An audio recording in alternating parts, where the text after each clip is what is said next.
Hello students, welcome to our new lecture based on the topic biomolecules। इस chapter में biomolecules में chemistry का भी पोर्शन है और बायो का भी पोर्शन। आप देख ही सकते हैं चैप्टर का नाम है बायोमोलिक्यूल्स। तो इसमें केमिस्ट्री वाला जितना पोर्शन है वो प्योर कॉन्सेप्चुअल पोर्शन है, रिएक्शंस ऑफ ग्लूकोज और ग्लूकोज से रिलेटेड और भी कई सारी इंफॉर्मेशन। तो वो सारा कार्बोहाइड्रेट वाला पूरा पोर्शन केमिस्ट्री का कॉन्सेप्चुअल पोर्शन, वो बायो का भी पोर्शन है बट केमिस्ट्री में उसको ज्यादा बेटर तरीके से एक्सप्लेन किया जाता है, रिएक्शन पार्ट को खास करके। और जितना भी बायो वाला पोर्शन है वो प्योर लर्निंग पोर्शन है। तो प्योर लर्निंग वाला जो पोर्शन है बायो का वो अपने को एनसीईआरटी से लर्न करना है, प्लस यहाँ पर जो मैं टॉपिक्स बताऊंगा आपको वो आपको अच्छे से देख लेना है और वो प्योर लर्निंग का है। तो मेनली वो आपको एनसीईआरटी से पढ़ लेना है और उसको लर्न कर लेना है। और अपने को बायोमोलिक्यूल में इस क्लास में अपने को क्या समझना है, कॉन्सेप्चुअल पोर्शन। हम पूरा कॉन्सेप्चुअल पोर्शन पे सबसे ज्यादा फोकस करेंगे क्योंकि उसी को समझने लायक है। बाकी जो लर्न करने वाला है वो तो आप लर्न करना ही है आपको एनसीईआरटी से। ओके, तो स्टार्ट करते हैं अपना चैप्टर और हम लोग बायोमोलिक्यूल्स में स्टार्ट करते हैं कार्बोहाइड्रेट से। तो कार्बोहाइड्रेट पूरा कॉन्सेप्चुअल है। इसमें अमीनो एसिड, विटामिन्स और प्रोटीन्स और हार्मोन्स। अमीनो एसिड भी कॉन्सेप्चुअल में बोलूंगा, विटामिन्स, प्रोटीन्स और हार्मोन्स, ये तीन चीजें ऐसी हैं जो प्योर लर्निंग है। और साथ में डीएनए, आरएनए, इनके बीच में डिस्टिंग्विश, ये सारी चीजें, तो ये प्योर लर्निंग वाली चीजें हैं। तो ये आपको एनसीईआरटी से दिखना है। ओके, तो स्टार्ट करते हैं अपना बायोमोलिक्यूल चैप्टर और हम लोग स्टार्ट करेंगे कार्बोहाइड्रेट्स। तो कार्बोहाइड्रेट्स क्या होते हैं मुझे ये जानना है। ओके, तो हेडिंग डाल देंगे कार्बोहाइड्रेट्स के लिए इंट्रोडक्शन। तो इंट्रोडक्शन कार्बोहाइड्रेट्स का। देखिए कार्बोहाइड्रेट्स आखिर हैं क्या? कार्बोहाइड्रेट्स तो क्या होते हैं कार्बोहाइड्रेट्स? कार्बोहाइड्रेट्स का मतलब ऐसे पॉलीहाइड्रोक्सी कार्बोनिल कंपाउंड जिनके पास कम से कम एक कायरल सेंटर हो। ओके, या फिर वो सभी कंपाउंड्स जो कि हाइड्रोलिसिस से कार्बोनिल कंपाउंड्स दे सके, हाइड्रोक्सी कार्बोनिल कंपाउंड दे सके। तो कार्बोहाइड्रेट क्या है? पॉलीहाइड्रोक्सी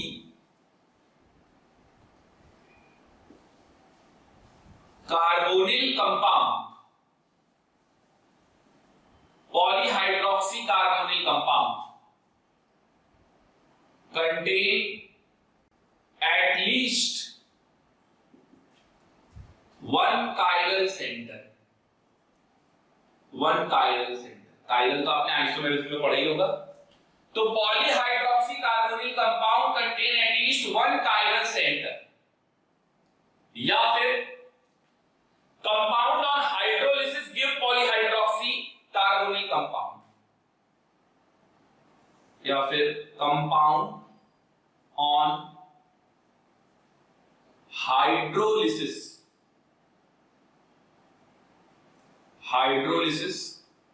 गिव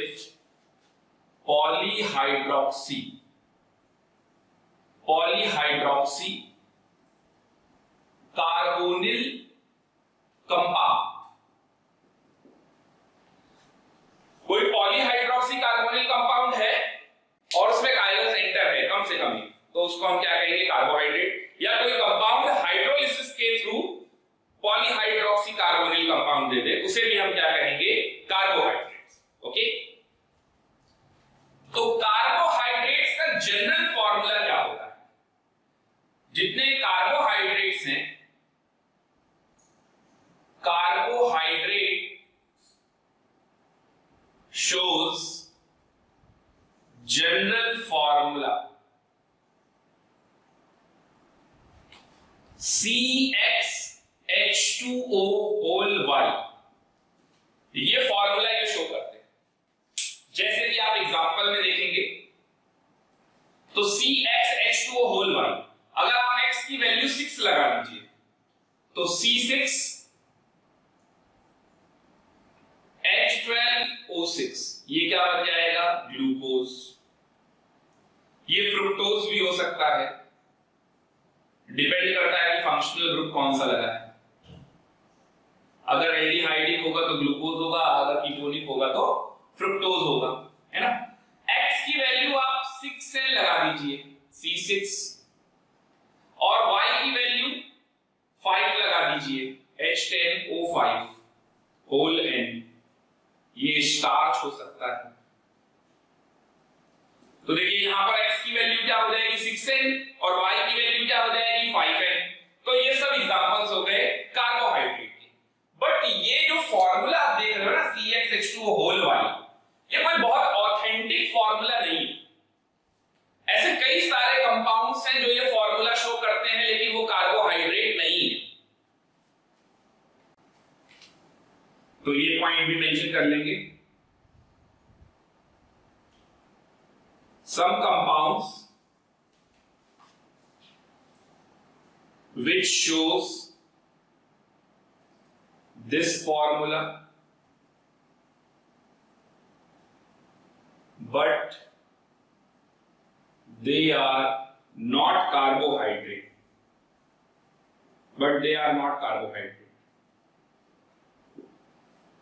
जैसे कि लीजिए, अगर आप यहां पर CxH2O होल वाली, इसमें X की वैल्यू 1 ले लीजिए और Y की भी वैल्यू 1 ले लीजिए, तो CH2O, चलिए ये देखिए, अब ये क्या है CH2O, ये एक तरीके से फॉर्मेल्डिहाइड है, फॉर्मेल्डिहाइड। और यहां पर आप देख सकते हैं कि X की वैल्यू 1 और Y की वैल्यू भी 1 ली गई है ना। बट ये कार्बोहाइड्रेट तो नहीं है। इसी तरीके से आप देखो C2H4O2, तो ये क्या बन सकता है CH3COOH, CH3COOH, तो ये क्या बन जाएगा एसिटिक एसिड, एसिटिक एसिड। यहां पर हमने X की वैल्यू 2 ले रखी है और Y की वैल्यू भी 2 ले रखी है, but they are not carbohydrates, they are not carbohydrates. Okay, तो ये कोई फॉर्मूला कोई ऑथेंटिक नहीं है। और मैं ऐसे भी कार्बोहाइड्रेट्स आपको गिना सकता हूं जो ये फॉर्मूला शो नहीं करते हैं और वो कार्बोहाइड्रेट्स हैं। तो ये पॉइंट भी इंपॉर्टेंट है।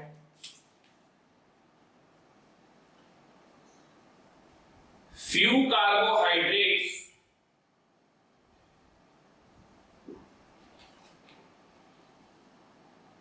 which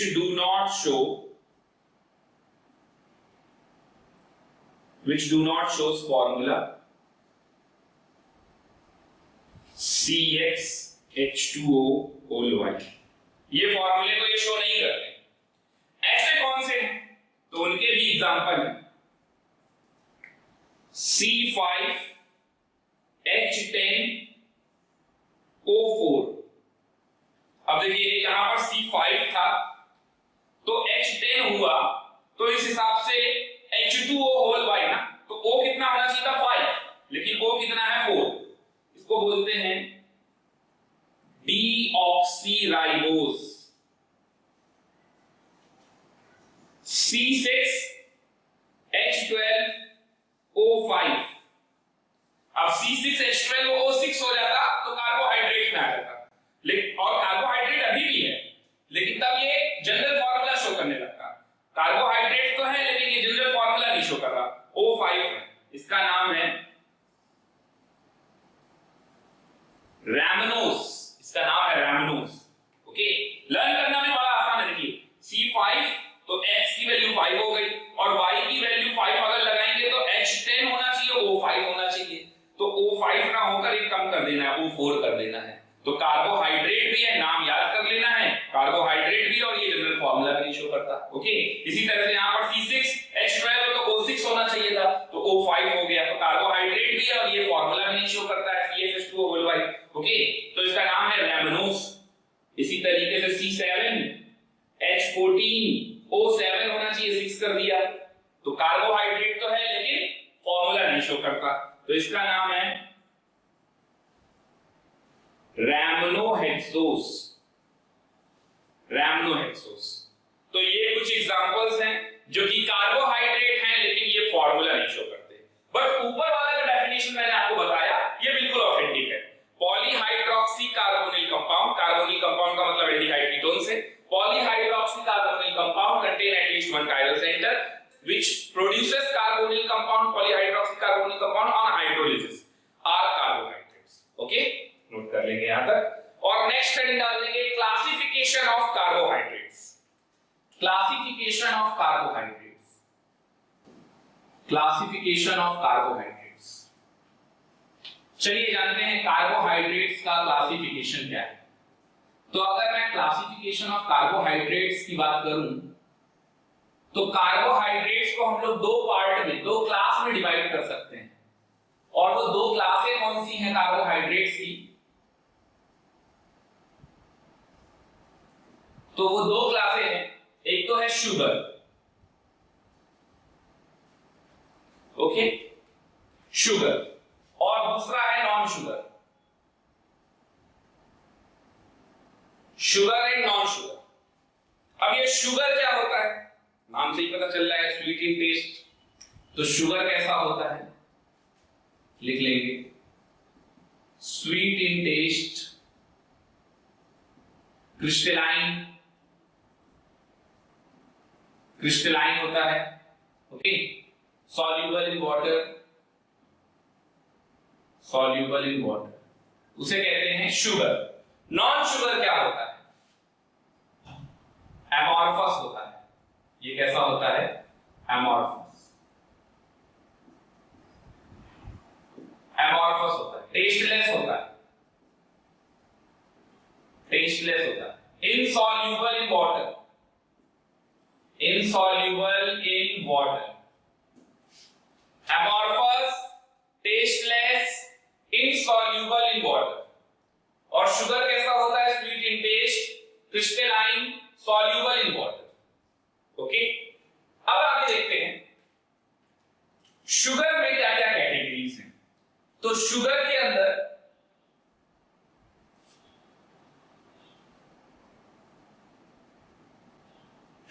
अंदर जो क्लासेस हैं वो है मोनोसैकेराइड, मोनोसैकेराइड, और दूसरा क्लास है इसका ओलिगोसैकेराइड।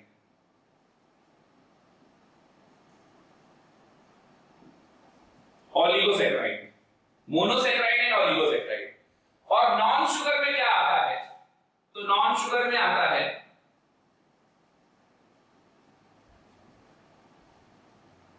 पॉलीसैकेराइड।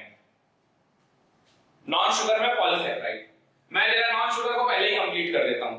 तो नॉन शुगर में पॉलीसैकेराइड आता है और इसके एग्जांपल्स, तो इसके एग्जांपल हैं, इसके एग्जांपल में आ जाएगा CnH2O होल N। तो इसको CnH2O होल N को किस तरीके से लेना है? C5H10O5 whole N, okay, C5H10O5 whole N। और ये gives more than 10 units of monosaccharides, monosaccharides, okay. 10 से ज्यादा यूनिट मोनोसैकेराइड की ये देता है। कब देता है? ऑन हाइड्रोलिसिस, हाइड्रोलिसिस पे देता है, ओके, मोनोसैकेराइड की यूनिट्स। अब शुगर के अंदर मोनोसैकेराइड और ओलिगोसैकेराइड आता है। अब ये मोनोसैकेराइड क्या होता है और ओलिगोसैकेराइड क्या होता है? तो चलिए देखते हैं मोनोसैकेराइड क्या होता है। मोनोसैकेराइड का मतलब simplest carbohydrate, they are the simplest carbohydrate, simplest carbohydrate which cannot give any other carbohydrate on hydrolysis। ऐसा कार्बोहाइड्रेट जो कि सबसे सिंपलेस्ट यूनिट है और जो बाद में कभी हाइड्रोलिसिस के थ्रू कभी सिंपलेस्ट कार्बोहाइड्रेट और नहीं जनरेट कर सकता, यानी वही सबसे सिंपलेस्ट यूनिट ऑफ कार्बोहाइड्रेट है।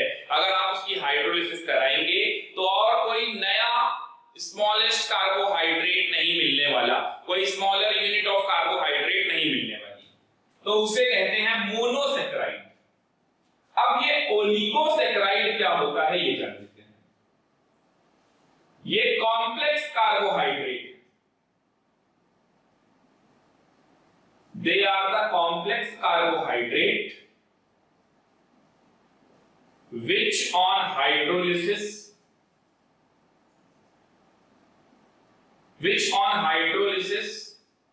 give 2 to 10 units of monosaccharide। अब आपको समझ में आ गया होगा, एक ऐसा सिंपलेस्ट कार्बोहाइड्रेट जिसकी दोबारा हाइड्रोलिसिस करके कोई कार्बोहाइड्रेट जनरेट नहीं कर सकते, मोनोसैकेराइड। ऐसे कॉम्प्लेक्स कार्बोहाइड्रेट जिनकी दोबारा हाइड्रोलिसिस करने पर वो 2 से 10 तक मोनोसैकेराइडिक यूनिट्स यानी सिंपलेस्ट कार्बोहाइड्रेट्स जनरेट कर सकते हैं, दिस इज कॉल्ड ओलिगोसैकेराइड। और ऐसे कॉम्प्लेक्स कार्बोहाइड्रेट जो कि हाइड्रोलिसिस के बाद 10 से ज्यादा यूनिट तक सिंपलेस्ट कार्बोहाइड्रेट यानी कि मोनोसैकेराइड जनरेट कर सकते हैं, they are called polysaccharide, non sugar. Okay, अब बात करते हैं हम लोग मोनोसैकेराइड के अंदर क्या होता है। तो मोनोसैकेराइड के अंदर, इसके अंदर ये सिंपलेस्ट कार्बोहाइड्रेट है, इसके अंदर भी 2 क्लासें बनाई गई।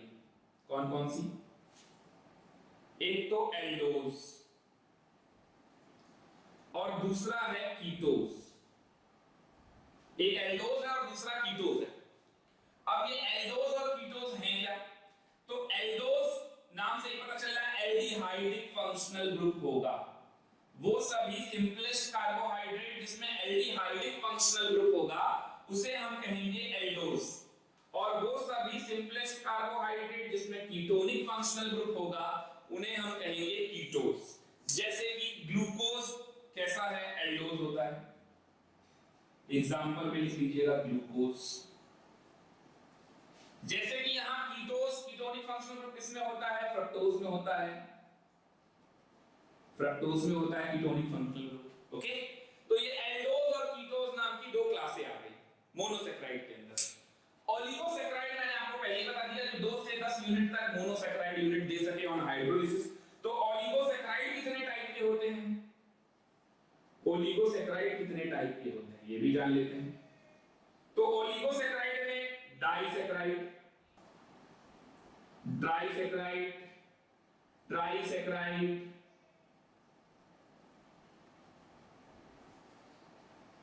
एक्सेट्रा, ऐसे बहुत सारे। ओके, तो ऐसे आप जितने बनाते जाओगे बनते चले जाएंगे। डाई, ट्राई, टेट्रा, पेंटा। ओके, डाइसैकेराइड का कोई एग्जांपल?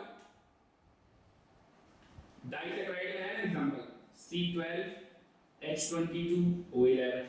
बताइए, आप इसको शुगर भी बोल सकते हैं, है ना, माल्टोज भी बोल सकते हैं। तो ये सुक्रोज, सुक्रोज है। ट्राइसैकेराइड C18, C16, H32, O6, C18, H32, O16, इसको बोलते हैं रैफिनोज। ओके, ऐसे ही बनते चले जाएंगे। तो ये रैफिनोज एग्जांपल हो गया इसका, ट्राइसैकेराइड का।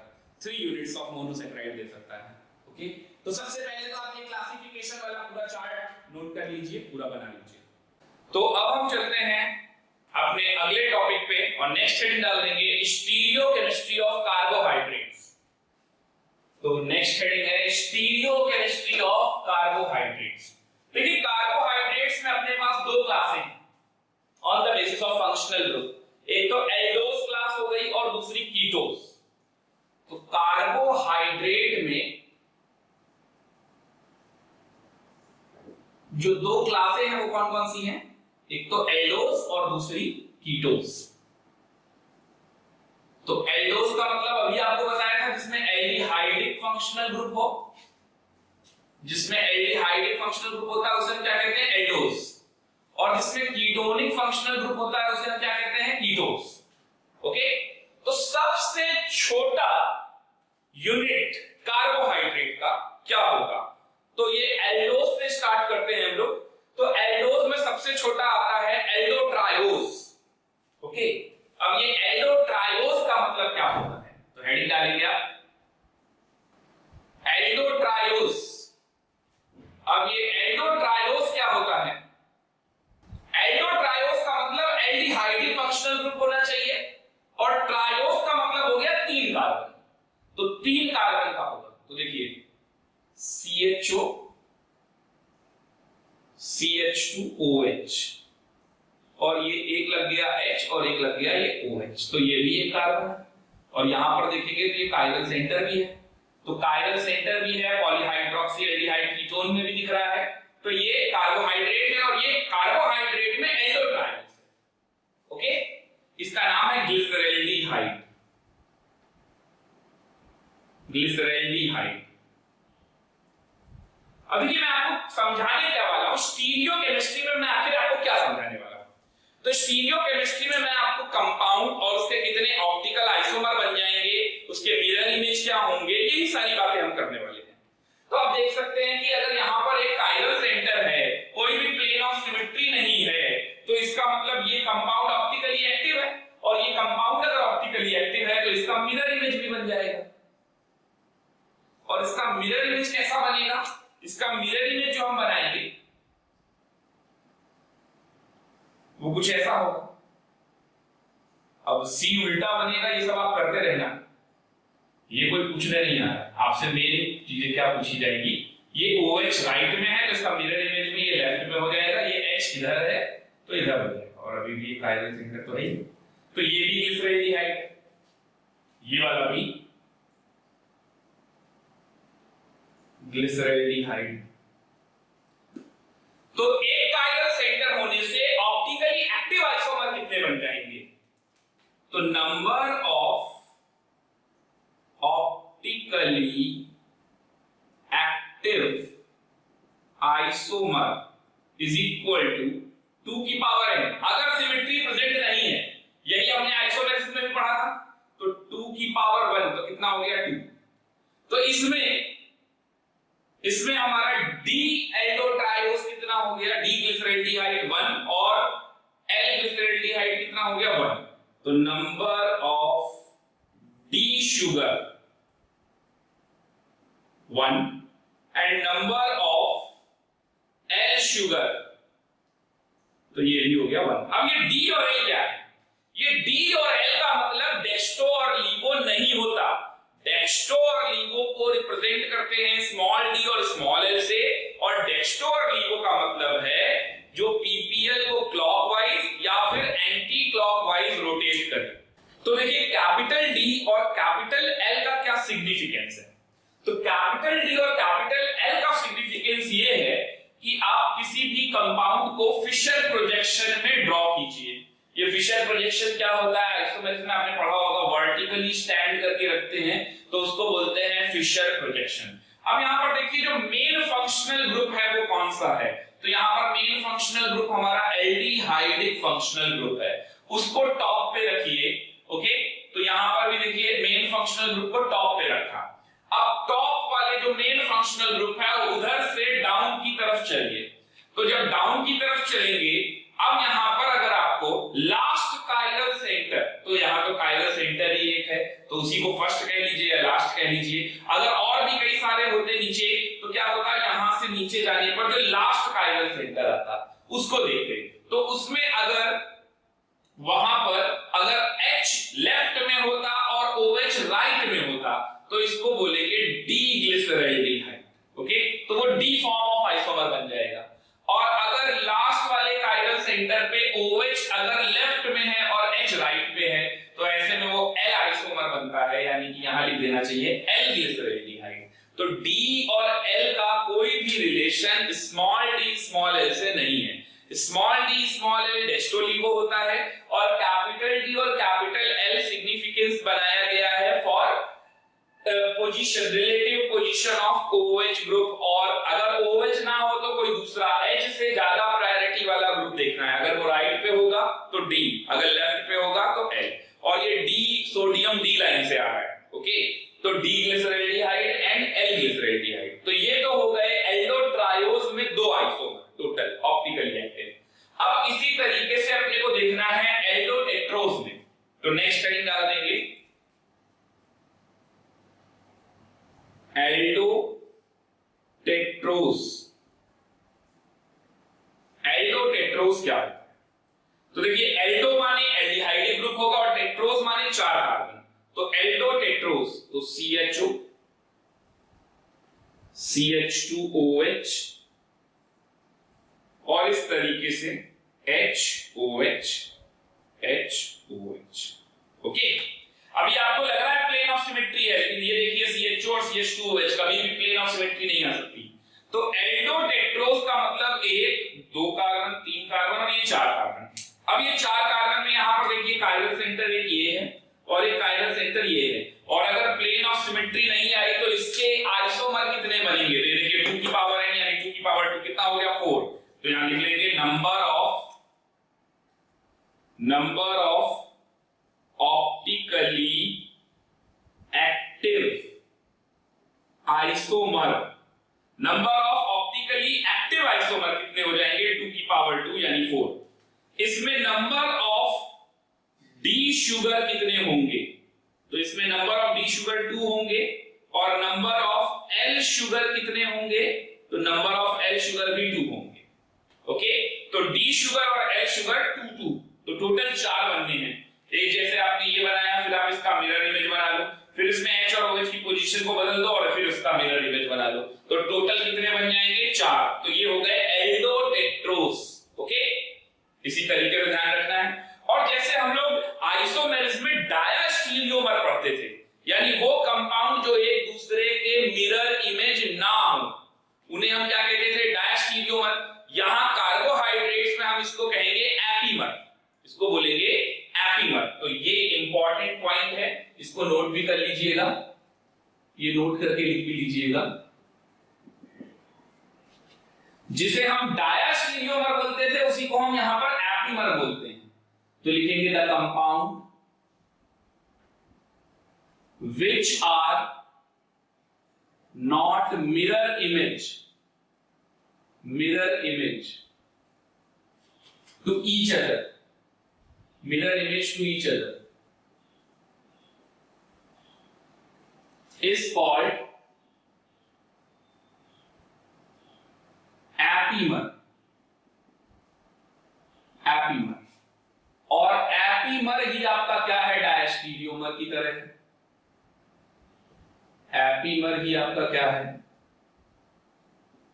डायस्टीरियोमर। ओके, तो जैसे यहां पर मैं कोई एग्जांपल बताऊं जो कि मिरर इमेज ना हो और उसको मैं एपीमर दिखा सकूं, तो बहुत सिंपल सा एग्जांपल है। देखिए CHO, CH2OH। ओके, और यहां पर मैंने एक H और OH ले लिया। अच्छा, इधर भी H और OH ले लूंगा तो यही बन जाएगा, और अगर दोनों OH इधर ले लूं और दोनों H इधर ले लूं तो इसका मिरर इमेज बन जाएगा। तो मैं क्या करता हूं, यहां पर OH ले लेता हूं, यहां H ले लेता हूं। अब आप देखिए, ये दोनों एक दूसरे के किसी भी एंगल से मिरर इमेज नहीं है। अगर मिरर इमेज नहीं है then they are called epimers. इनको हम क्या कहेंगे? They are called epimers. Okay, तो एपीमर एक रिलेशन, नोट कर लीजिए ये भी। एल्डोटेट्रोज के बाद चलते हैं एल्डोपेंटोज। नेक्स्ट है एल्डोपेंटोज। तो अब इसी तरीके से सारे हैं। एल्डोपेंटोज में क्या होगा? एल्डोपेंटोज में 5 कार्बन होंगे। 5 कार्बन में से अगर 5 कार्बन होंगे तो देखिए 5 कार्बन आपको कैसे बनाने? CHO और ये CH2OH। तो देखिए ये 1 और 2 और बीच में 3 कार्बन, तो H H H OH OH OH, यही पोजीशंस लगती जाएंगी। और देखिए काइरल सेंटर कितने हो गए? तो chiral centre 1 2 3, number of chiral centre 3 हो गए। तो ऑप्टिकली एक्टिव कितने हो गए? 2 की पावर 3 यानी यानी 8। इसमें D शुगर कितने हो जाएंगे 4 और L शुगर कितने हो जाएंगे वो भी 4, तो टोटल हो गया 8 एल्डोपेंटोज। ओके, नेक्स्ट लास्ट आते हैं एल्डोहेक्सोज। एल्डोहेक्सोज, तो एल्डोहेक्सोज में कितने कार्बन होंगे 6, जैसे glucose 4 chiral centre, chiral centre कितने हो जाएंगे 4, 1 2 3 and 4। Okay, plane of symmetry नहीं है, 4 कायरल सेंटर है, तो ऑप्टिकली एक्टिव कितने हो गए 2 की पावर 4 यानी 16। ऑप्टिकली एक्टिव आइसोमर 2 की पावर 4 यानी कितना हो गया 16। इसमें से नंबर ऑफ डी शुगर कितने हो जाएंगे 8 और नंबर ऑफ एल शुगर कितने हो जाएंगे वो भी 8। तो ये है टोटल स्टीरियोकेमिस्ट्री। अब अपने को देखना है इसके बाद next cyclisation of glucose and fructose. तो ग्लूकोज फ्रुक्टोज हमारे सिलेबस में है और अपने को इसी का साइक्लाइजेशन देखना है। तो साइक्लाइजेशन करके हम इसको फिशर से हॉवर्थ प्रोजेक्शन में कन्वर्ट करेंगे। आइसोमेरिस में हम लोगों ने फिशर, न्यूमैन और सॉहॉर्स्ट प्रोजेक्शन देखा था और यहाँ कार्बोहाइड्रेट्स में हम एक नया प्रोजेक्शन देखेंगे, हॉवर्थ प्रोजेक्शन। ओके, तो सबसे पहले आप यहां तक नोट कर लेंगे। तो चलते हैं अपने अगले टॉपिक पे, cyclisation of glucose and fructose अपने को सीखना है। वैसे तो हम जितने भी कार्बोहाइड्रेट हम लोगों ने एल्डोट्रायोज से लेकर अभी तक पढ़े हैं, इन सभी का हम साइक्लाइजेशन कर सकते हैं, साइक्लिक स्ट्रक्चर में बना सकते हैं, और जो हम साइक्लिक स्ट्रक्चर में बनाते हैं उसी को बोलते हैं हॉवर्थ प्रोजेक्शन। ओके, तो आज अपने को हॉवर्थ प्रोजेक्शन भी देखना है और हम फिशर से हॉवर्थ प्रोजेक्शन की तरफ चलेंगे। ओके, तो हेडिंग डाल देंगे cyclic structure of glucose and fructose और हॉवर्थ प्रोजेक्शन में कन्वर्ट करना है अपने को, हॉवर्थ प्रोजेक्शन। तो चलिए पहले मैं ग्लूकोज का स्ट्रक्चर बनाता हूं और फिर आपको बताता हूं कि साइक्लिक स्ट्रक्चर में कैसे कन्वर्ट करेंगे। और इससे भी पहले आपको यह बात जान लेनी चाहिए कि साइक्लिक में 2 ही टाइप के स्ट्रक्चर बन सकते हैं। साइक्लिक स्ट्रक्चर 2 ही टाइप के बनते हैं, कौन कौन से? साइक्लिक स्ट्रक्चर की 2 क्लासें, कौन कौन सी? तो पहला है पाइरानूस,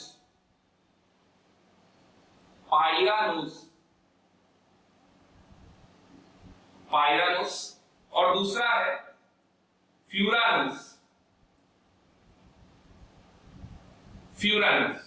एक तो पाइरानोस और दूसरा है फ्यूरानोस। ये पाइरानोस पाइरान से डिराइव्ड है, डिराइव्ड फ्रॉम पाइरान। ये पाइरान क्या होता है? इसको बोलते हैं पाइरान, ये पाइरान होता है। और फ्यूरानोस कहां से डिराइव है? फ्यूरान से, डिराइव्ड फ्रॉम फ्यूरान। और ये फ्यूरान कैसा होता है? ऐसा होता है, यहीं पे CHO लगा देते थे तो फ्यूरानल्डिहाइड बन जाता था। ओके, तो फ्यूरान ये है और ये पाइरान, तो इसको पाइरान बोलते हैं और इसको फ्यूरान बोलते हैं। इन्हीं से डिराइव्ड है साइक्लिक स्ट्रक्चर। ओके, तो अब जितने भी हम साइक्लिक स्ट्रक्चर बनाएंगे या तो वो पाइरानोस फॉर्म में बनाएंगे या तो वो फ्यूरानोस फॉर्म में बनाएंगे। जैसे ग्लूकोज पाइरानोस फॉर्म में बनता है और फ्रुक्टोज फ्यूरानोस फॉर्म में बनता है। ओके, चलिए देखते हैं। तो सबसे पहले मैं क्या करने वाला हूं, सबसे पहले मैं यहां पर ग्लूकोज का स्ट्रक्चर बनाने वाला हूं फिशर प्रोजेक्शन में। यहां तक आपने नोट कर लिया, इसको मैं इरेज कर रहा हूं। तो अब हम जरा पर ग्लूकोज का ओपन चेन यानी कि फिशर प्रोजेक्शन बना ले। तो फिशर प्रोजेक्शन ग्लूकोज का कैसे होगा? 6 कार्बन लगाने, 1 2 3 4 5 और ये 6।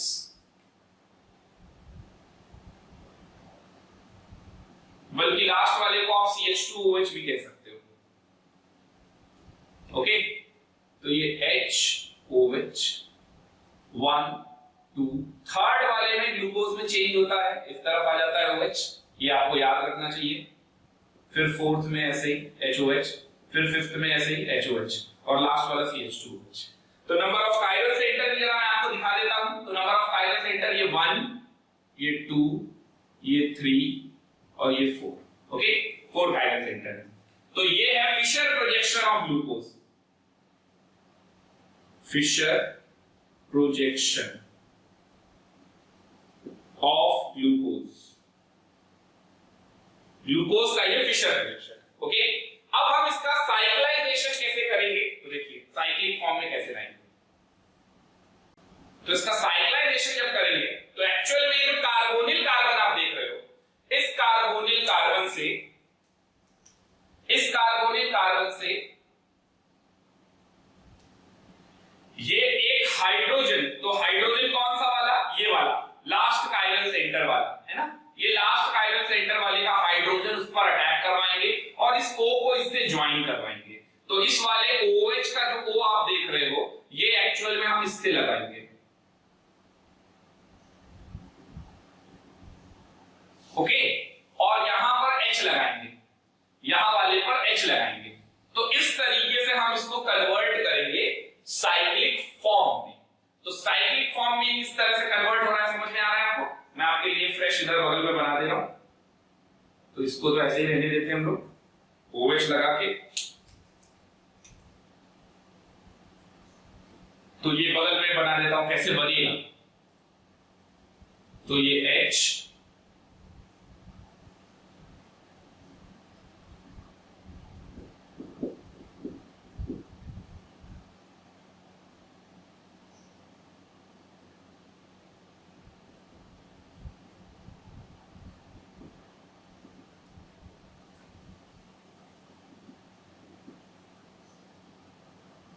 ये मैं बता देता हूं।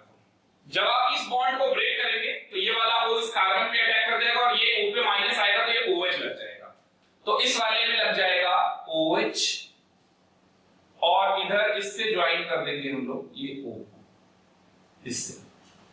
और इस वाले कार्बन को हम बोलते हैं, जहां फंक्शनल ग्रुप पे अटैक हो रहा है ऑक्सीजन का, इस पे अटैक हो रहा है, और ये कार्बोनिल कार्बन वाले को, इसको बोलते हैं एनोमेरिक कार्बन। एनोमेरिक कार्बन, ये एनोमेरिक कार्बन। ये साइक्लिक स्ट्रक्चर नहीं है, अभी तो हम इसका हॉवर्ड प्रोजेक्शन बनाएंगे। अभी तो मैंने फिशर में ही आपको बताया ये ऐसे दिखा देंगे। ओके, अब जरा इसका हम बनाते हैं हॉवर्ड प्रोजेक्शन। तो चलिए देखते हैं हॉवर्ड प्रोजेक्शन अपने को बनाना है। तो मैंने आपको पहले ही बताया हॉवर्ड प्रोजेक्शन में कौन सा वाला फॉर्म बनेगा। हॉवर्ड प्रोजेक्शन में ये फॉर्म बनेगा पायरानोज। तो पायरानोज स्ट्रक्चर बनाना है। तो चलिए वो भी बना के देख लेते हैं। तो इधर से ये पायरानोज स्ट्रक्चर बनाने जा रहा हूं मैं।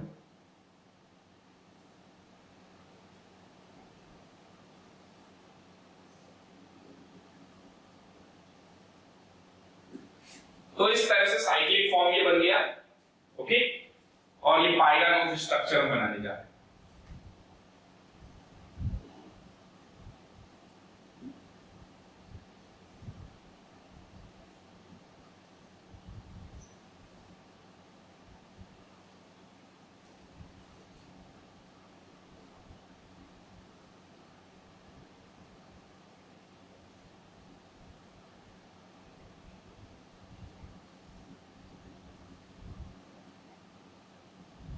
दो फॉर्म बनेंगे, इसलिए मैंने दोनों फॉर्म दिखा रखी।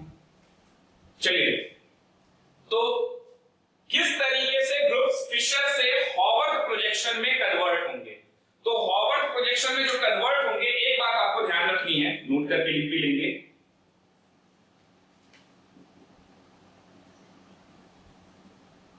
फिशर और हॉवर्ड।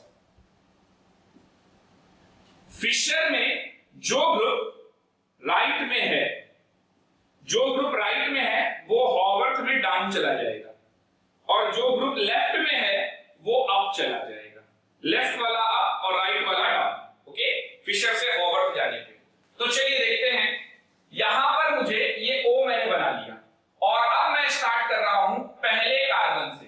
पहला कार्बन मैं इसको दे रहा हूं, यहां से स्टार्ट कर रहा हूं पहला। ओके, 1 2 3 4 5 और ये 6th कार्बन। तो चलिए देखते हैं। तो पहले वाले में H कहां पर है, लेफ्ट में, और OH कहां है, राइट में। तो मैंने H को ऊपर बनाया, और OH को राइट में डाउन पे बना दिया, राइट वाले को डाउन पे बना दिया। तो ये H हो गया और ये नीचे OH हो गया। चलिए सेकंड कार्बन पे आते हैं। तो ये राइट में है, तो राइट वाला कहां होता है, राइट वाला डाउन पे होता है, तो ये नीचे OH और ऊपर H। ओके, फिर इधर आते हैं, तो अब देखिए यहां पर OH ऊपर और H नीचे। फिर इधर वाले पे आते हैं, तो यहां पर देखिए ये H ऊपर और OH नीचे। फिर इधर वाले पे आते हैं, तो इसके साथ जुड़ा हुआ है H और CH2OH। तो H और CH2OH, ये बनाया CH2OH और ये बनाएंगे H। आप कोई लेफ्ट राइट का पंगा नहीं है, तो ऐसे ही बनाते हैं CH2OH और H। ओके, तो ये बन गया साइक्लिक फॉर्म।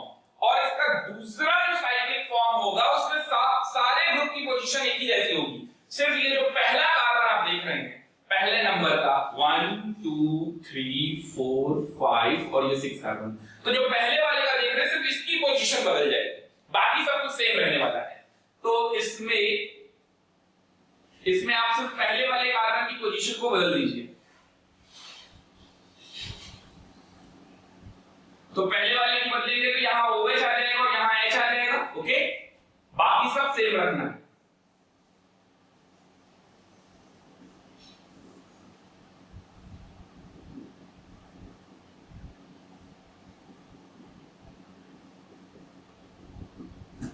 ये बन गया। ओके, तो ये है साइक्लिक प्रोजेक्शन। तो ये साइक्लिक में कौन सा आ गया, हॉवर्थ प्रोजेक्शन। तो इसको लिख भी लेंगे हॉवर्थ प्रोजेक्शन।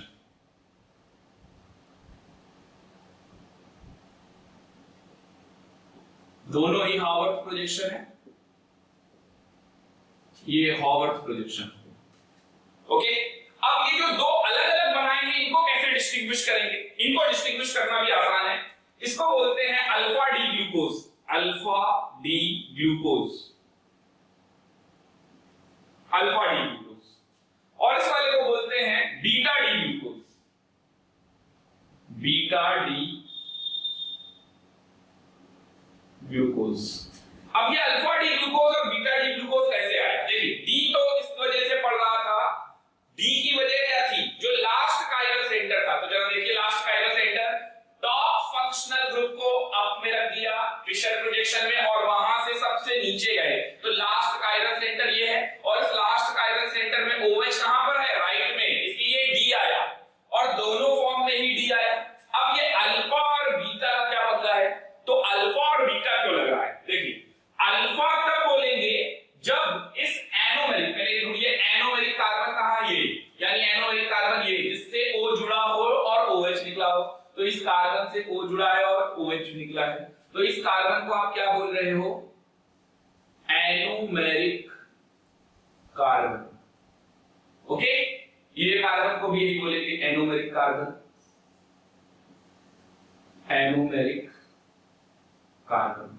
इस एनोमेरिक कार्बन में जो हाइड्रोक्सिल ग्रुप लगा है, तो इसमें अगर हाइड्रोक्सिल ग्रुप डाउन पे होगा तो आप अल्फा बोलोगे, और अगर एनोमेरिक हाइड्रोक्सिल ग्रुप अप पे होगा तो आप बीटा बोलोगे। तो एनोमेरिक हाइड्रोक्सिल ग्रुप डाउन तो alpha, anomeric hydroxyl group up तो बीटा, इसलिए बना है alpha D glucose and beta D glucose. And they are known as anomers, इन्हीं को हम बोलते हैं anomers, they are known as anomers. Anomers क्यों है, क्योंकि इनमें एनोमेरिक कार्बन की ही पोजीशन बदली हुई है, इसलिए इनको बोलते हैं एनोमर्स। और एक और इंपॉर्टेंट बात, इंपॉर्टेंट पॉइंट है, नोट करके लिख लेंगे, एक टर्म है म्यूटा रोटेशन। अभी हम साइक्लाइजेशन के बाद यही पढ़ने वाले हैं। म्यूटा रोटेशन कौन शो करता है, तो म्यूटा रोटेशन वही शो कर सकता है जिसके पास एनोमेरिक हाइड्रोक्सिल ग्रुप हो, वही म्यूटा रोटेशन शो करता है। तो लिख लेंगे द कार्बोहाइड्रेट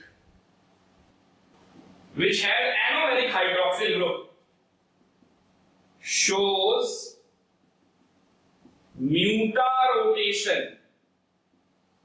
वही शो करेगा म्यूटा रोटेशन।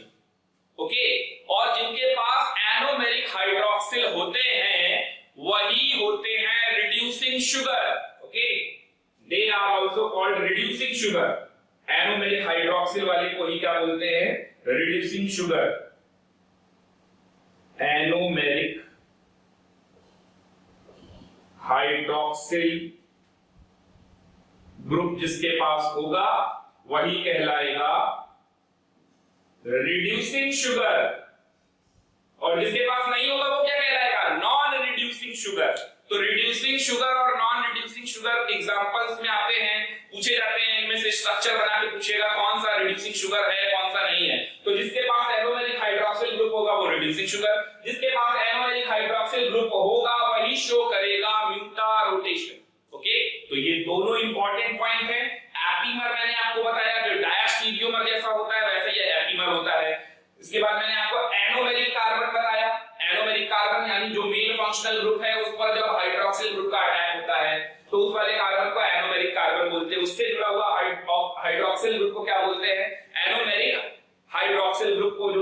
तो इससे एनोमेरिक कार्बन से जुड़ा हुआ हाइड्रोक्सिल ग्रुप होगा तो वही शो करेगा म्यूटा रोटेशन और वही होगा रिड्यूसिंग ग्रुप। ओके, तो एनोमेरिक हाइड्रोक्सिल ग्रुप अगर डाउन होगा तो क्या बताया मैंने आपको? अल्फा। एनोमेरिक हाइड्रोक्सिल ग्रुप अगर अप होगा तो क्या बोलेंगे उसको? बीटा।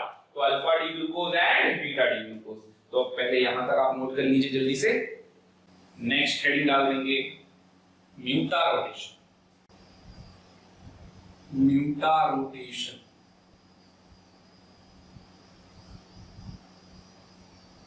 देखिए, म्यूटा रोटेशन का मेन कॉज तो मैंने आपको पहले ही बता दिया। जिन कार्बोहाइड्रेट्स में एनोमेरिक हाइड्रोक्सिल ग्रुप होंगे वो म्यूटा रोटेशन शो करेंगे। तो इसका मेन कॉज क्या है? Main cause is anomeric hydroxyl group. Hydroxyl group, anomeric hydroxyl group ही इसका मेन कॉज है। ओके, म्यूटा रोटेशन का। अब देखिए आखिर ये म्यूटा रोटेशन होता क्या है?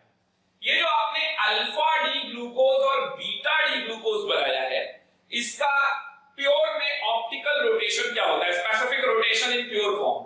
तो इसका स्पेसिफिक रोटेशन भी लिख लीजिएगा, स्पेसिफिक रोटेशन थीटा। इसका स्पेसिफिक रोटेशन होता है 112.2 डिग्री। ओके, इस वाले का अल्फा डी ग्लूकोज का, और बीटा वाले का 18.7। तो इसको भी लिख लेंगे beta D glucose specific rotation theta. तो इसका स्पेसिफिक रोटेशन थीटा होगा 18.7 डिग्री। ओके, तो ये दोनों पॉइंट है इंपॉर्टेंट, ये नोट कर लीजिए। स्पेसिफिक रोटेशन इन दोनों का इतना इतना है। ओके, तो म्यूटा रोटेशन आखिर है क्या? तो देखिए अल्फा डी ग्लूकोज कि हम करेंगे हाइड्रोलिसिस तो ओपन में आ जाएगा, ओपन चेन में, और फिर उसके बाद वो चला जाएगा ओपन चेन से ही वो बीटा डी ग्लूकोज हाइड्रोलिसिस के थ्रू जा सकता है। तो ये बीटा डी ग्लूकोज पे चला जाएगा। तो अल्फा डी ग्लूकोज हाइड्रोलिसिस लिखने की कोई खास जरूरत नहीं है। Alpha D glucose open chain में इक्विलिब्रियम होता है और ओपन चेन, और बीटा डी ग्लूकोज में भी होता है बीटा डी ग्लूकोज। ओके, अब इन दोनों का ऑप्टिकल रोटेशन प्योर कितना है? 112.2 है 18.7। तो ये लिख लेंगे specific rotation. Specific rotation theta 112.2 degree, और यहां पर स्पेसिफिक रोटेशन थीटा 18.7। ओके, ये प्योर फॉर्म में है, ये भी याद रहे, ये प्योर होता है, प्योर का होता है। प्योर अल्फा डी का रोटेशन 112.2 और प्योर बीटा डी ग्लूकोज का रोटेशन 18.7। ओके, अब ये कितना परसेंट ये मिक्सचर इक्विलिब्रियम पे एग्जिस्ट करता है? तो एट इक्विलिब्रियम ये अप्रोक्सीमेटली 36% एग्जिस्ट करता है, और ये एट इक्विलिब्रियम ये अप्रोक्सीमेटली 64% एग्जिस्ट करता है। हालांकि मैंने इन दोनों को राउंड ऑफ किया है क्योंकि इस वाले का भी परसेंटेज है 0.02%। अब आप समझ ही सकते हो कितना छोटा है, तो इनको राउंड ऑफ करने से ही आया। ओके, ये मत समझिएगा ये तो 100 हो गया, ये कहां से आया, तो वो इनको राउंड ऑफ किया है, इस वजह से थोड़ी बहुत एरर है और वही यहां पर बन रहा है 0.02%। तो इक्विलिब्रियम पर 36% क्या होता है अल्फा डी ग्लूकोज और 64% क्या होता है बीटा डी ग्लूकोज। अब इन दोनों के मिक्सचर का ऑप्टिकल रोटेशन कितना होता है? इन दोनों के मिक्सचर का ऑप्टिकल रोटेशन होता है 52.7 डिग्री। तो ये भी पॉइंट नोट कर लेंगे, optical rotation of the mixture at equilibrium वो होता है 52.7 डिग्री के आसपास, 52.7। ओके, तो ये optical rotation of the mixture. अब बात करते हैं म्यूटा रोटेशन क्या होता है। अल्फा डी ग्लूकोज की इंफॉर्मेशन मिल गई, ऑप्टिकल रोटेशन प्योर का 112.2, इक्विलिब्रियम पे परसेंटेज 36%। बीटा डी ग्लूकोज का मिल गया 18.7, प्योर का ऑप्टिकल रोटेशन हो गया, और इक्विलिब्रियम पे 64%, यानी इक्विलिब्रियम पे कौन ज्यादा मिल रहा है अपने को? Beta D glucose. Okay, alpha D glucose के रिस्पेक्ट में। और इस पूरे के मिक्सचर का ऑप्टिकल रोटेशन, जैसे हम लोग पढ़ते थे ना ऑप्टिकल आइसोमेरिज्म में, मिक्सचर का रोटेशन कितना होता है जो अल्फा डी और बीटा डी। तो अल्फा डी ग्लूकोज अगर ऐसा है और बीटा डी ग्लूकोज इतना है, तो देखिए ये कुछ ना कुछ तो उसको कैंसिल आउट करेगा और बाकी रिजल्टेंट से मिक्सचर का रोटेशन आएगा। तो rotation of the optical mixture क्या आएगा? वो 52.7 डिग्री होता है। Now what is mutarotation? ये बात तो अभी भी नहीं समझ में आई। म्यूटा रोटेशन का कॉस्ट समझ में आ गया, लेकिन म्यूटा रोटेशन क्या होता है ये नहीं समझ में आया। तो चलिए वो लिख लेते हैं। म्यूटा रोटेशन क्या होता है? जब हम प्योर अल्फा डी ग्लूकोज को वाटर में डिसॉल्व करेंगे, प्योर अल्फा डी ग्लूकोज को हम वाटर में डिसॉल्व करेंगे, तो इसका रोटेशन, ऑप्टिकल रोटेशन 112.2 से इक्विलिब्रियम मिक्सचर यानी कि 52.7 डिग्री तक जाएगा। इसी बात को कहते हैं म्यूटा रोटेशन।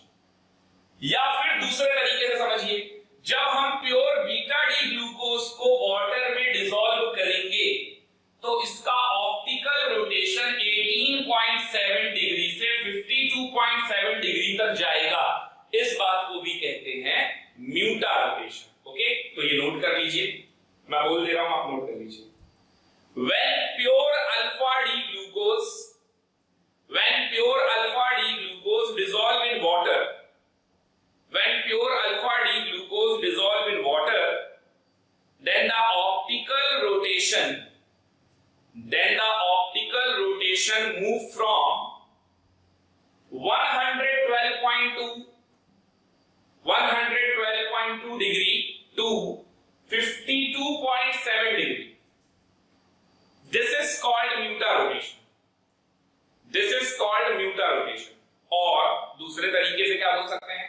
तो अगला पॉइंट लिख लेंगे, when pure crystal of beta D glucose dissolve in water, when pure crystal of beta D glucose dissolve in water, then its optical rotation move from 18.7 degree to 52.7 degree.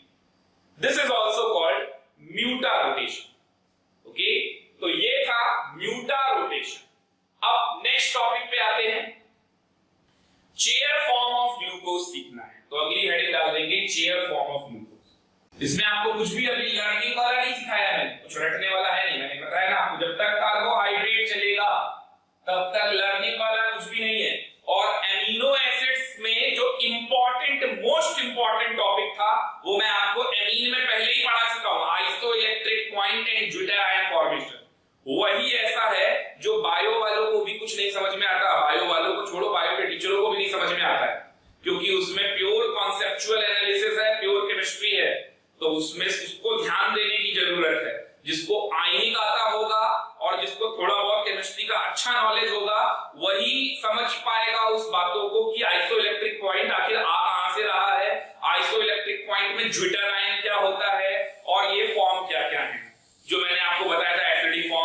Form, neutral form. Otherwise bio में तो सिर्फ रटा दिया जाता है।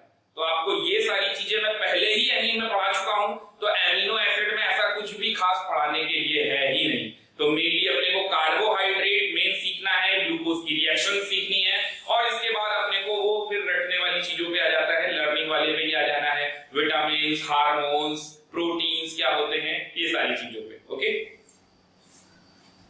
तो चलते हैं नेक्स्ट हेडिंग डालेंगे, chair form of glucose. Chair form of glucose. तो ग्लूकोज का चेयर फॉर्म देखते हैं। अभी अभी आपने हॉवर्थ प्रोजेक्शन बनाया था, उसी हॉवर्थ प्रोजेक्शन से हम चेयर फॉर्म बनाना स्टार्ट करेंगे। तो जो आपने हॉवर्थ प्रोजेक्शन बनाया था अल्फा डी ग्लूकोज और बीटा डी ग्लूकोज का, वो क्या था, जरा जल्दी से देखते हैं।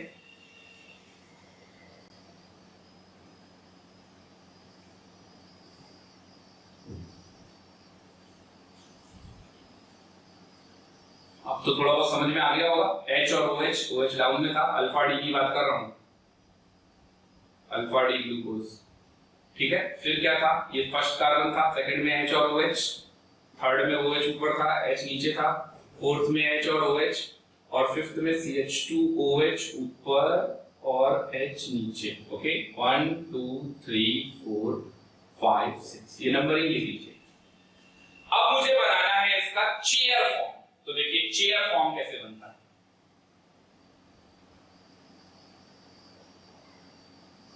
चेयर फॉर्म कैसे बनेगा, देखिए दो पैरेलल लाइन बनानी है। अगर आपने आइसोमेरिज्म में पढ़ रखा है बहुत अच्छी बात है, फिर तो मुझे कुछ सिखाने की जरूरत नहीं, और अगर नहीं पता है तो आप देखिए दो पैरेलल लाइन ऐसे बनाएंगे, फिर ऐसे बनाना है आपको। अब इस वाली पैरेलल लाइन के रिस्पेक्ट में इधर, और इस वाली पैरेलल लाइन के रिस्पेक्ट में अब इधर पैरेलल लाइन इस तरीके से बना देंगे। तो देखिए ये दोनों पैरेलल होनी चाहिए, ये दोनों पैरेलल होनी चाहिए, ये दोनों पैरेलल होनी चाहिए, ये बन गया चेयर फॉर्म। बाकी डिजाइन बनाने के लिए लोग और भी बनाते हैं, एग्जाम में आपको क्वेश्चन इसी फॉर्म में दिए जाएंगे, इसी फॉर्म में आपको पता होना चाहिए। चलिए अब देखिए यहाँ पर ये 6 कार्बन है, बट अपने को एक ऑक्सीजन दिखाना है, तो एक ऑक्सीजन आप यहाँ पर दिखा दीजिए। चलिए यहाँ पर हो गया। अब हम स्टार्ट करेंगे 1 नंबर कार्बन से, तो 1 2 3 4 5, ओके, यहाँ से स्टार्ट करेंगे। तो एक तरफ ये 5 के ऊपर CH2OH 6 नंबर है ना कार्बन, तो हम वैसे ही लगा देंगे। चलिए अब समझते हैं यहां से यहां कैसे जाएंगे। तो देखिए हॉवर्थ प्रोजेक्शन में जो ग्रुप डाउन पे है वो डाउन होना चाहिए वहां पर भी, और जो ग्रुप अप में है वो अप होना चाहिए वहां पर भी। कॉन्सेप्ट समझ में आ रहा है आपको? हॉवर्थ प्रोजेक्शन में जो ग्रुप अप पे है वो साइकिल चेयर फॉर्म में भी अप पे रहेगा, हॉवर्थ प्रोजेक्शन में जो ग्रुप डाउन पर है वो चेयर फॉर्म में भी डाउन पे रहेगा। ये बात समझ में आ गई? अब ये अप और डाउन कैसे बनाते हैं, तो चलिए देखिए। ये आपको जितने कोने मिल रहे हैं ना, कोने पकड़ के खींच लीजिए। जैसे ये 1, तो 1 वाले का ये कोना पकड़ के खींच देता हूं ऐसे, है ना। और देखिए 3 का कोना नीचे है, तो जिसके कोने डाउनवर्ड पे हैं उनके कोने को पकड़ के, कॉर्नर को पकड़ के खींच लीजिए। ये 5 वाले को पकड़ के खींच लीजिए ऐसे। तो 1 3 और 5 इनके कॉर्नर डाउन थे, तो इनको पकड़ के नीचे खींच लिया। ओके, अब इसी तरीके से आपको क्या करना है, 2 वाले का कॉर्नर अप है तो उसको ऊपर कर दीजिए, 2 के बाद किसका अप है, 4 को भी ऊपर कर दीजिए, और 6 तो है ही नहीं, तो 2 और 4 को ऊपर कर दीजिए। ओके, ये पोजीशंस कहलाएंगी एक्सियल पोजीशन। इन पोजीशंस को क्या कहते हैं, एक्सियल पोजीशन। अगर आपने कन्फर्मर वाली चीजें नहीं पढ़ रखी हैं आइसोमेरिज्म में, तो आपको बहुत ध्यान से देखने की जरूरत है। जब भी कोई साइक्लिक फॉर्म बनाएंगे तो कॉर्नर 3 कॉर्नर अप होते हैं और 3 कॉर्नर डाउन होते हैं। तो 1 3 5 डाउन है, तो 2 4 6 अप है। अब 6 पे कार्बन नहीं लगाएंगे तो उसको भी पकड़ के ऊपर खींच देते। तो जितने कॉर्नर डाउन दिख रहे हैं उनको नीचे खींच दीजिए, जितने कॉर्नर अप दिख रहे हैं उनको ऊपर खींच दीजिए। चलिए ये बात समझ में आ गई। अब क्या करना है देखिए, अब ये सभी पोजीशंस एक्सियल है, तो इसका मतलब ये वाली पोजीशन कौन सी होगी, एक्सियल डाउन। ये वाली पोजीशन कौन सी होगी, एक्सियल डाउन। ये वाली पोजीशन कौन सी होगी, एक्सियल डाउन, क्योंकि नीचे जा रहा है। अच्छा ये वाली पोजीशन देखिए, ये कौन सी है, एक्सियल अप। ये कौन सी पोजीशन है, एक्सियल अप। तो ये जितनी भी बोर्ड पे अभी मैं पोजीशनें आपको दिखा रहा हूं, ये सब एक्सियल पोजीशन है। अब एक्सियल पोजीशन के अलावा दूसरी एक और पोजीशन है, क्योंकि हर कार्बन की 4 वैलेंसी होती है, 2 वैलेंसी तो हो गई, एक वैलेंसी ये एक्सियल से सेटिस्फाइड होगी, तो दूसरी वैलेंसी किससे सेटिस्फाइड होगी, चौथी वैलेंसी किससे सेटिस्फाइड होगी? तो चौथी वाली वैलेंसी होगी इक्वेटोरियल। अब इक्वेटोरियल का क्या होना है? तो पहले आप एक्सियल समझ लो अच्छे से, और एक्सियल पे जो जो ग्रुप है पहले आप वो भी लगा लो। तो वन वाले पे OH कहां पर है? डाउन पे। तो वन वाले पे ये रहा, और OH ग्रुप लगाना है तो डाउन पे लगा दीजिए। OH ग्रुप लगाना है तो डाउन पे लगा दीजिए। ओके, अच्छा चलिए 2 वाले पे समझते हैं। 2 वाले पे अप पोजीशन पे कौन है? हाइड्रोजन, तो वो भी लगा दीजिए। फिर इसके बाद 3 वाले पे आ जाइए। 3 वाले पे डाउन कौन है? हाइड्रोजन। 3 वाले पे डाउन कौन है? हाइड्रोजन, तो ये लगा दिया हाइड्रोजन। अच्छा 4 वाले पे अप बनाया है, तो 4 वाले पे अप कौन है? हाइड्रोजन। 4 वाले पे अप है हाइड्रोजन, तो ये भी बना दीजिए। यहां तक बना दिया आपने। अच्छा 5 वाले पे अप कौन है? CH2H, और डाउन कौन है? H। तो 5 वाले पे डाउन कौन है? H, तो ये भी बना लीजिए। 5 वाले पे डाउन H है। यहां तक की बातें समझ में आई आपको? चलिए आगे देखते हैं। तो आपने जितनी जितनी पोजीशंस निकाली थी वो सारी आपने बना दी। इनको मैं लिख भी देता हूं। जैसे ये वाली पोजीशन कौन सी हो गई? Axial down. ये वाली पोजीशन भी एक्सियल डाउन। ये ब्लू वाली जितनी भी एक्सियल डाउन पोजीशन है, और ये रेड से जितने बना रहे हैं ये आप एक्सियल अप बना रहे हैं। Axial up, axial up. ये सब मैं इसलिए बना रहा हूं ताकि आपको ज्यादा बेटर तरीके से समझ में आ जाए इक्वेटोरियल, और अलग अलग कलर से बनाएंगे तो ज्यादा बेटर रहेगा, आपको समझ में ज्यादा आएगा। ओके, चलिए अब बात करते हैं इक्वेटोरियल पोजीशन की। तो इक्वेटोरियल पोजीशन क्या होती है? चलिए देखिए बताता हूं आपको इक्वेटोरियल पोजीशन। जैसे इस वन पे मुझे इक्वेटोरियल बनाना है, तो इस वन पे अगर मुझे इक्वेटोरियल बनाना है तो इक्वेटोरियल इस वाले बॉन्ड से दूसरा वाला बॉन्ड, इसके बॉन्ड से अल्टरनेट में देखना है। ये वाला बॉन्ड छोड़कर दूसरा वाला बॉन्ड, तो ये है, इसके पैरेलल लाइन बनती है। तो इसके पैरेलल लाइन का मतलब हो गया ऐसा कुछ, ऐसा कुछ। थोड़ा सा और नीचे रहेगा, मेरे पास जगह नहीं है, आप ऐसे बनाइएगा इसके पैरेलल, ऐसा है ना। तो ये टेक्निकली तो ऐसा होता है, बट आप इधर भी बना दोगे चल जाएगा। क्यों? क्योंकि ये डिफाइन हो गया ना, ये एक्सियल डाउन है, तो इसके अलावा जो भी बनेगा वो क्या होगा? Equatorial up. इसके अलावा जो भी बनेगा वो क्या होगा? Equatorial up. 2 डाउन तो एक साथ हो नहीं सकते ना, 2 अप एक साथ हो सकते हैं एक ही कार्बन से जुड़ा। अगर एक डाउन है तो दूसरा वाले पे क्या होगा? अप होगा। अगर एक अप है तो दूसरे वाले पे क्या होगा? डाउन होगा। एक कार्बन से जुड़ी हुई जो 2 पोजीशंस हैं वो दोनों अप नहीं हो सकती, और ना ही दोनों डाउन हो सकती हैं। तो एक अप होगा तो एक डाउन होगा। ओके, तो अगर ये एक्सियल डाउन हो गया है तो अब यहां पर आएगा इक्वेटोरियल अप। तो इक्वेटोरियल अप में कौन आएगा? जरा देखिए, इक्वेटोरियल अप में आएगा H। तो ये हो गया इक्वेटोरियल अप। अपवर्ड एरो का मतलब अप, ओके। E का मतलब इक्वेटोरियल, A का मतलब एक्सियल। ओके, चलिए नेक्स्ट आते हैं। इक्वेटोरियल अप हो गया।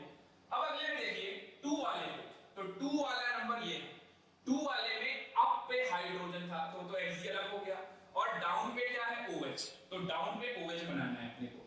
मैंने कहा ना कहीं पे भी बना दीजिए, जहां मन करे वहां बना दीजिए, बट टेक्निकली तरीका क्या होता है बनाने का? जो सही तरीका, बिल्कुल सही अप्रोच है। आपसे कोई इसके नंबर नहीं काट रहा है कि आपने ऐसा ना बना के ऐसा बना दिया, है ना। तो देखिए नेक्स्ट क्या है? 2 वाला। तो 2 वाले में ये बॉन्ड छोड़ दीजिए, फिर ये वाला बॉन्ड है तो इसके पैरेलल बनाना है ये। तो ये 2 वाले पे क्या बन जाएगा? OH। तो ये क्या हो गया? Equatorial down.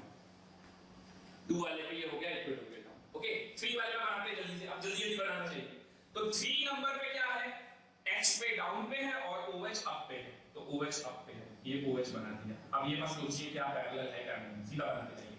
4 नंबर पे आइए। 4 नंबर पे H ऊपर था तो OH कहां होगा? डाउन। OH कहां होगा? डाउन, ये रहा इक्वेटोरियल डाउन। ओके, 4 हो गया। 5 नंबर पे आइए जल्दी से। 5 नंबर ये रहा CH2OH, CH2OH, ये क्या हो गया? इक्वेटोरियल अप, ये बन गया। ओके, तो ये है हमारा साइक्लिक फॉर्म। साइक्लिक फॉर्म से हम कहां ले गए इसको? चेयर फॉर्म में। तो ये हो गया चेयर फॉर्म, चेयर फॉर्म। चलिए ऐसे ही बनाएंगे बीटा डी ग्लूकोज का भी। तो बीटा डी ग्लूकोज का भी अगर जल्दी से बना के दिखा दे तो बहुत अच्छा होगा। इधर वाला मैं इरेज कर रहा हूं, इधर मैं बना रहा हूं बीटा डी ग्लूकोज का। ये अल्फा डी ग्लूकोज था और अब मैं बनाने जा रहा हूं बीटा डी ग्लूकोज। सिर्फ यहां पर चेंज होगा OHH, बाकी सब तो सेम रहेगा। 1 2 3 4 5। और यहाँ आ जाएगा CH2OH, तो ये हो जाएगा 6। ओके, बाकी सब सेम है। तो HOH 3 नंबर पे चेंज होता है, OH H, फिर HOH, फिर CH2OH और यहाँ H। ओके, ये क्या बन गया? Beta D glucose. Beta D glucose. चलिए बीटा डी ग्लूकोज का चेयर फॉर्म बनाना है, तो बीटा डी ग्लूकोज का चेयर फॉर्म बनाते हैं।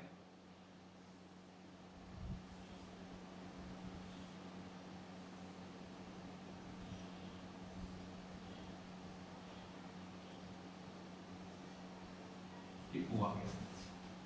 ओके, अब यहाँ पर भी क्या करना है आपको? वही काम करना है। तो सबसे पहले नंबरिंग कर देते हैं, तो 1 2 3 4 5। यहाँ पर भी उन्हीं कलर से बनाता हूँ मैं। तो एक्सियल ये रहा, फिर एक्सियल डाउन हो गया ये, और ये वाला क्या हो जाएगा? Axial up. अच्छा, अप वाले को रेड से बना देता हूँ, ये सिर्फ इसीलिए ताकि आपको समझ में अच्छे से आए। ओके, ये एक्सियल डाउन हो गया, 3 वाले में देखिए एक्सियल डाउन हो रहा है, और 5 वाले में एक्सियल डाउन हो रहा है। तो एक्सियल डाउन तो ये हो गया, और 2 और 4 वाला क्या है? Axial up. तो ये 2 ये 4 एक्सियल अप। अब यहाँ पर ग्रुप लगाने हैं अपने को, तो ग्रुप कौन कौन से लगते जाएंगे? चलिए जल्दी से देखते हैं। ये भी H यहाँ पर क्या है? पहला वाला 1 नंबर कार्बन ये रहा, यहाँ H डाउन पे है, ये एक्सियल डाउन है, तो ये एक्सियल डाउन यहाँ H लग जाएगा। फिर इसके बाद मेरे को देखना है 3 नंबर पे, तो 3 नंबर पे ये रहा डाउन पे H लग जाएगा। फिर मेरे को देखना है 5 नंबर पे, तो 5 नंबर में ये डाउन पे है, तो डाउन पे है, तो ये H लग जाएगा, और OH ये CH2H ऊपर लग जाएगा। ठीक है, अब 2 और 4 देखते हैं। तो 2 और 4 पे आते हैं हमारी, तो 2 और 4 की वाली आती है। 2 में क्या है? 2 में अप पे कौन है? हाइड्रोजन, ये रहा। 2 और उसके बाद 4 पे अप पे कौन है? हाइड्रोजन, ये रहा। ओके, तो ये एक्सियल वाले सभी ग्रुप लग गए, एक्सियल अप और एक्सियल डाउन। बिल्कुल वही काम किया जो मैंने यहाँ किया था, इसमें कोई नया रॉकेट साइंस नहीं है। जो मैंने आपको वहां समझाया वही सबसे बड़ा रॉकेट साइंस था, तो वो आपको जो समझा दिया बस वही आपको ध्यान से समझना था। बिल्कुल वैसे ही आपको यहाँ पर बना लेना है। अब मैं क्या करूंगा? ये सब एक्सियल वाले हो गए। ये क्या था? ये वाला था एक्सियल, ये वाला था एक्सियल डाउन, ये वाला था एक्सियल डाउन, ये वाला था एक्सियल डाउन, और ये बाकी रेड वाले क्या थे? ये थे एक्सियल अप, और ये भी थे एक्सियल अप। अभी तो इक्वेटोरियल आया ही नहीं है ना, अब लाएंगे इक्वेटोरियल को। तो अब मैंने आपको बताया कहीं पे भी बना दो, अगर ये नीचे की तरफ है डाउन तो आप कहीं पे भी बना दो। ठीक है, तो चलते हैं पहले वाले पे। तो OH कहाँ हो जाएगा? OH ऊपर आ जाएगा, ये इक्वेटोरियल अप। फिर 2 वाले में नीचे की तरफ दिखा दीजिए, कहीं पर भी दिखा दीजिए नीचे। नीचे 2 वाले में क्या आ जाएगा? नीचे OH आ जाएगा, तो ये आ जाएगा OH नीचे, इक्वेटोरियल डाउन। ओके, फिर आ जाइए 3 वाले पे, तो 3 वाले पे OH ये रहा, इक्वेटोरियल अप। ओके, अब देख लीजिए किसी भी एक कार्बन से जुड़े हुए 2 पोजीशन, दोनों अप नहीं होते ना, दोनों डाउन होते हैं। इक्वेटोरियल अप, एक्सियल डाउन, तो एक अप है एक डाउन है। चलिए नेक्स्ट वाले पे चलते हैं, 4th नंबर वाले पे। 4th नंबर वाले पे आप पे हाइड्रोजन है, तो डाउन पे आ जाएगा OH ग्रुप, इक्वेटोरियल डाउन। चलिए नेक्स्ट आते हैं 5th नंबर वाले पे, CH2OH ये रहा, तो CH2OH कहां गया? Equatorial down. ये बन गया साइक्लिक फॉर्म। ये चेयर फॉर्म किसका बन गया? Beta D glucose. इसको भी लिख देंगे, chair form of beta D glucose. Actual में सबसे ज्यादा इंपॉर्टेंट सेक्शन यही सब समझना है, यही मेन समझने वाला है, प्योर लॉजिकल। ओके, यहां तक समझ में आया आपको? अच्छा ये बताइए, इक्विलिब्रियम पे अल्फा डी ग्लूकोज का परसेंटेज कितना था? 36% है ना। Alpha D glucose, chair form of alpha D glucose, और इसका परसेंटेज था अल्फा डी ग्लूकोज का 36% एट इक्विलिब्रियम, और इसका कितना परसेंटेज था? 64%। 64% एट इक्विलिब्रियम। ओके, अच्छा अब आगे देखिए, ये जितने भी हाइड्रोक्सिल ग्रुप है, ये अल्फा डी ग्लूकोज में कहां है और बीटा डी ग्लूकोज में कहां है? तो चलिए देखते हैं।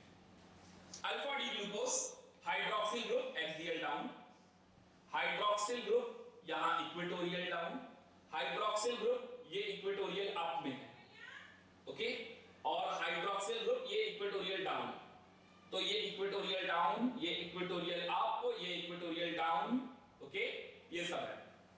अब जरा हम देखें तो यहां पर इक्वेटोरियल पे OH है, यहां पर इक्वेटोरियल पे OH है, यहां पर इक्वेटोरियल पे OH है, ओके, और बाकी सब में अगर मैं देखूं तो H तो यहां पर है, CH2OH इक्वेटोरियल पे है, तो डाउन वाले पे कौन कौन से दिखे मेरे को, OH ये दिखा, H5 का दिखा, और HOH या H axial का दिखा। अब थोड़ा सा एनालाइज मैं करता हूं बीटा डी ग्लूकोज को, तो बीटा डी ग्लूकोज में जरा देखेंगे बीटा डी ग्लूकोज में क्या हो रहा है। यहां पर हाइड्रोक्सिल ग्रुप और CH2OH तो इक्वेटोरियल सब सेम है। यहां पर हाइड्रोक्सिल ग्रुप अगर मैं देखूं तो यहां पर हाइड्रोक्सिल ग्रुप सिर्फ कहां पर आ गया, इक्वेटोरियल पे, और वैसे भी सारी पोजीशंस तो एक ही जैसी है, सिर्फ पहले वाली की ही तो चेंज हुई है ना। तो ये इक्वेटोरियल अप पे चला गया, ये इक्वेटोरियल अप पे चला गया, ये इक्वेटोरियल एक्सियल डाउन पे चला गया, और ये एक्सियल इक्वेटोरियल डाउन पे चला गया। ये सारी चीजें, इनसे मुझे क्या समझ में आ रहा है, अगर मैं बीटा डी ग्लूकोज को देखूं, बीटा डी ग्लूकोज ये वाला, तो यहां देखिए एक्चुअल में आइसोमेरिस में आपने कन्फर्मर में पढ़ा होगा कि 1315 35 ये सब एक ही में है। देखिए कौन कौन सा मैं बताने जा रहा हूं आपको, 1 3 और 5 ये सब एक ही डायरेक्शन में है ना, axial down axial down axial down axial down axial down. और इसी तरीके से देखिए 2 कहां है, 2 ये रहा, 2 का एक्सियल अप, 4 का एक्सियल अप, ये सब एक ही डायरेक्शन में। तो इनमें अगर बल्कि ग्रुप लगा देंगे तो इसको बोलते हैं डाई एक्सियल रिपल्शन, ओके। तो यहां पर H है और H का डाई एक्सियल रिपल्शन बिल्कुल ना के बराबर होता है, ओके। ये चेयर फॉर्म में एक के पीछे एक ऐसे करके रखे होंगे, तो अगर ऐसे करके रखे होंगे तो इनके बीच में क्या होता है, डाई एक्सियल रिपल्शन। अब सोचिए अगर यहां पर बल्कि ग्रुप लगा देंगे तो ये एक दूसरे के साथ क्या होंगे, टकराएंगे, हिंड्रेंस प्रोड्यूस करेंगे, तो डाई एक्सियल रिपल्शन की वजह से कंपाउंड क्या हो जाएगा, लेस स्टेबल। अब आप यहां पर देखिए तो यहां पर आपको H, ये वाला H और ये वाला H, यानी जो सेम डायरेक्शन में ग्रुप लगे हुए हैं इनके बीच में रिपल्शन बहुत कम है, ना के बराबर है, ओके। और अगर यहां पर देखेंगे सेम डायरेक्शन में तो ये भी ग्रुप क्या है, कम है, ना के बराबर है। इक्वेटोरियल पोजीशन जस्ट अपोजिट होता है तो उससे कोई मतलब ही नहीं है। डाई एक्सियल रिपल्शन, मैंने नाम ही आपको क्या बताया, डाई इक्वेटोरियल रिपल्शन नाम का कुछ होता ही नहीं है। तो डाई एक्सियल रिपल्शन की वजह से स्ट्रेन डेवलप होता है और वही चेयर फॉर्म के स्टेबिलिटी या अनस्टेबिलिटी के लिए रिस्पांसिबल होता है, ओके। तो दो टाइप के स्ट्रेन आपने पढ़े भी होंगे, torsional strain and when der Waal strain. Van der Waal strain is due to the bulkiness of the group, and torsional strain theta जो एंगल है ना डाई एक्सियल ये रिपल्शन इसकी वजह से ये टॉर्शनल स्ट्रेन। तो यहां पर स्ट्रेन डेवलप होने वाला है, तो स्ट्रेन इनमें तो नहीं दिख रहा, बिल्कुल कम है, यहां पर भी कम दिख रहा है। अच्छा जरा अल्फा डी ग्लूकोज में देखते हैं, 1 3 और 5 H ये तो ऐसे ही है, लेकिन यहां OH है तो यहां पर रिपल्शन कुछ होगा, यहां पर कुछ ना कुछ रिपल्शन होने वाला है, ओके। अच्छा दूसरी चीज, और आप H बॉन्डिंग मत बनाने लगिएगा कि इसका O इसके H से H बॉन्डिंग बने, इतनी ज्यादा बुद्धि नहीं लगानी है। ये हाइड्रोजन कोई फॉर्म से नहीं जुड़ा हुआ है, फ्लोरीन ऑक्सीजन ये वाले से नहीं जुड़ा हुआ है, ओके, ये भी ध्यान रखना है। तो कोई H बॉन्डिंग वाला दिमाग नहीं लगाएगा कोई, तो इनमें कोई डाई एक्सियल रिपल्शन इसमें थोड़ा बहुत हो रहा है, उससे तो ज्यादा हो रहा है। अच्छा यहां पर देखें तो यहां पर तो कुछ भी नहीं, यहां तो वैसे ही है। तो यहां पर कुछ डाई एक्सियल रिपल्शन बढ़ा जिस वजह से इसका परसेंटेज क्या है, कम, और यहां पर डाई एक्सियल रिपल्शन कुछ भी नहीं है जिस वजह से इसका परसेंटेज क्या है, ज्यादा, ओके। तो इसीलिए beta D glucose is more stable than alpha D glucose, point note कर लीजिएगा, beta D glucose is more stable than alpha D glucose. This is because of di axial repulsion, this is because of di axial repulsion, okay. अब समझ में आ गया आपको। तो आज का ये लेक्चर हम यहीं पे एंड करते हैं, आज के लिए इतना ही, ओके, थैंक यू।